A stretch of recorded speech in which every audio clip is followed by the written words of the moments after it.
Hola y bienvenidos a todos a este vídeo. Aquí vamos a trabajar con el argumento escrito con A minúscula para mostrar que es una función multivaluada de z. Lo primero es que sabemos que es una función de z, ¿por qué? Porque si esta es la parte imaginaria de z y esta es la parte real de z, pues el argumento con A minúscula cambia a medida que yo voy cambiando el número z, ¿verdad? Así que desde luego que el argumento es una función que depende de z. Y como es una función, pues le va a ocurrir lo mismo que a todas las funciones. Primeramente, podrá trabajar con un cierto conjunto de números z, es decir, esta función tendrá un dominio, ¿de acuerdo? Y ocurrirá que nos devolverá, como hace toda función, unas ciertas imágenes. Bien, pues para empezar, ¿cuál es el dominio de la función argumento de z? A lo mejor uno tiene la intuición de que pues puede trabajar con todos los números, ¿no? Encontramos que había una fórmula para encontrar el argumento de z, que era ¿qué?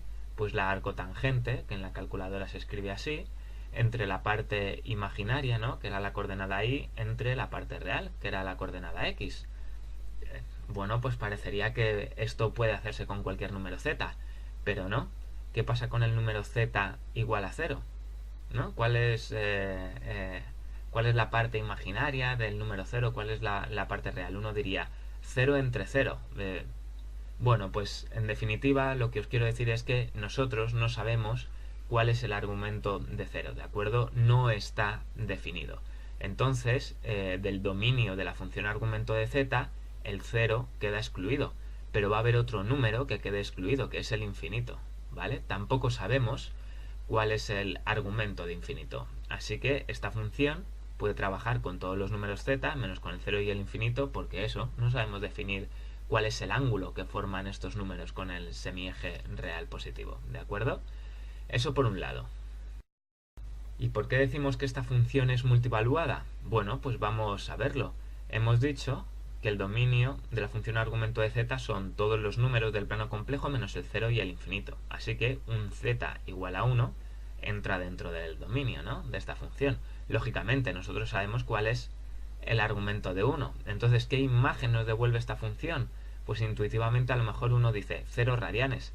Pero claro, esto no es del todo correcto, ¿no? No son solo 0 radianes. Este número de aquí también podría tener un argumento de 2 pi radianes, o un argumento de 4 pi radianes, o menos 4 pi radianes, ¿de acuerdo? Es decir, ¿cuál es el argumento del número 1? Pues es n veces 2 pi radianes. Y este número n, pues puede ser cualquier entero, ¿no? Quiero decir, puede ser un menos 1, un más 1, también puede ser el número 0, ¿de acuerdo?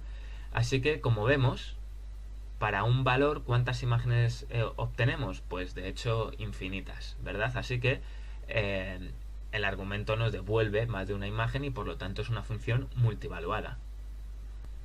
Y hay una forma gráfica bastante intuitiva de entender esto, que a mí me parece muy bonita, y es la siguiente. Imaginaros que hacemos la analogía entre tener un plano complejo, bien, y una escalera de caracol.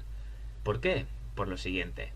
Mirad que yo puedo empezar con mi número aquí, que puedo decir que tiene un argumento de 0 radianes, y es que después de darle una vuelta, ¿verdad?, vengo al mismo punto del plano. Esto ya lo hablamos al principio del todo, es decir, obtengo el mismo número z, pero es que ahora su argumento va a ser 2pi radianes. ¿Lo veis?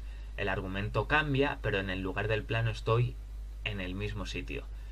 Si hacemos esa analogía con la escalera de caracol, yo podría decir, pues empiezo aquí, ¿lo ves?, en 0 radianes, y después de dar una vuelta a lo largo de esta escalera de caracol, ¿dónde me situaría? Me situaría en el mismo punto, es decir, si lo mirase desde arriba, ambos puntos estarían el uno sobre el otro, por lo tanto, en el plano, que son dos dimensiones vistas desde arriba, tenemos el mismo punto, pero si considero el argumento como un tercer eje vertical que va subiendo, ¿verdad?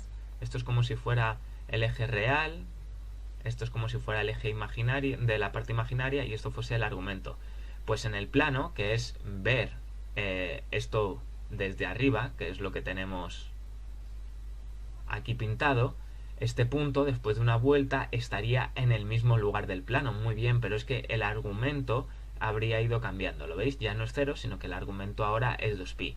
Y después de otra vuelta, ¿dónde nos situaríamos? Pues aquí, que volvería a ser el mismo punto del plano, pero ahora el argumento sería 4pi.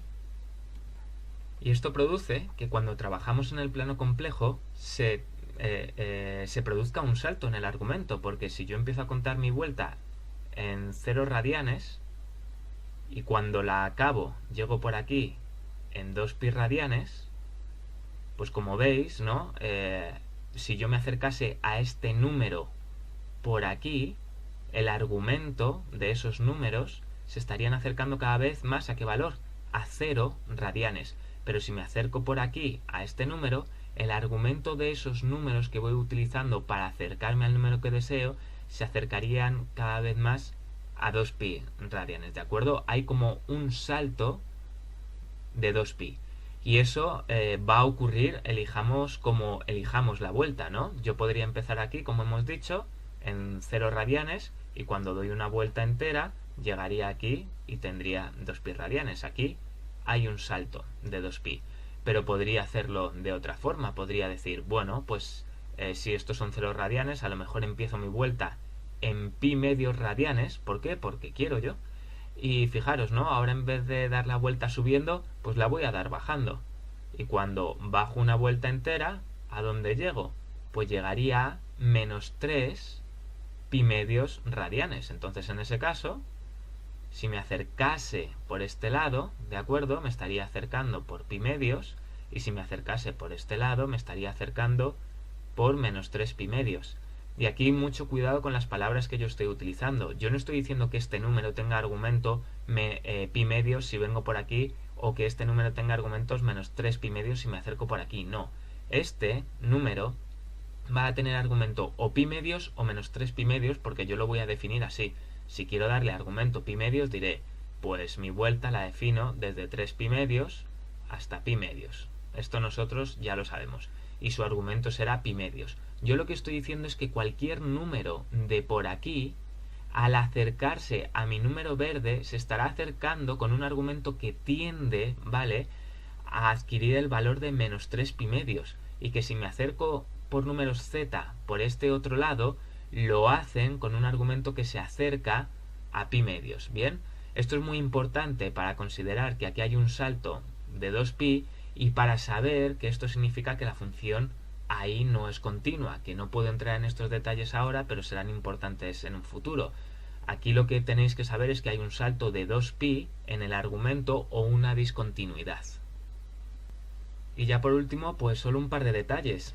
Al cómo escogemos, ¿de acuerdo?, el contar nuestra vuelta, es decir, el decidir que empiezo en 0 radianes y que acabo en 2pi radianes, no lo vamos a llamar defino una vuelta desde 0 a 2pi radianes, sino que lo vamos a llamar como escoger la determinación del argumento, ¿de acuerdo? Como a este número le tengo que dar algún valor a su argumento, 0 o 2pi, si yo hago esto de aquí, digo, pues yo he escogido una determinación del argumento que va desde 0 a 2pi y un número sobre el semieje real positivo tendrá argumento 2pi. ¿Bien? ¿Qué es lo que pasa si yo escojo la siguiente determinación del argumento? Imaginaros que esto de aquí es, yo qué sé, ¿no? Vamos a decir que era 0. Pues si esto es 0, si doy media vuelta por aquí, ¿hasta dónde me voy? Pues esto de aquí será menos pi. ¿Lo veis? Este lado de aquí será menos pi. Pues si empiezo contando mi vuelta en menos pi y sumo una vuelta entera, ¿hasta dónde llego? Llego hasta pi. Es decir, definir la vuelta de esta forma o escoger la determinación del argumento desde menos pi hasta pi, pues nosotros también sabemos ya cómo se llama esto, ¿no? Se llama la determinación principal del argumento o el argumento principal. Entonces, cuando yo coja desde menos pi hasta pi, sabremos que habremos escogido la determinación principal del argumento. ¿Qué es lo que va a pasar? Pues que a cada vuelta de estas, de acuerdo, a esta vuelta de aquí de 2pi, a cada una de ellas la vamos a ir llamando rama. Bien, así que el argumento es una función valuada, bien, nos ofrece infinitas ramas y hay una rama que es que la rama principal del argumento con A mayúscula, que es la que escoge la determinación del argumento o define la vuelta desde menos pi hasta pi. ¿Por qué sé que cada vuelta es una rama? Porque la rama ha de ser continua en su dominio y todos estos puntos de aquí, ¿de acuerdo? Aunque todavía no sabemos qué es ser continua en variable compleja, cumplen lo que hay que cumplir para ser continua, ¿vale? De momento no os puedo decir más. Solo que tengáis en cuenta esto. El argumento con A minúscula es una función multivaluada, nos ofrece infinitas ramas y la rama principal es la que escoge la determinación del argumento o define la vuelta desde menos pi hasta pi, ¿de acuerdo? Bueno, pues hasta aquí este vídeo, espero que os haya quedado claro y nada más, un abrazo.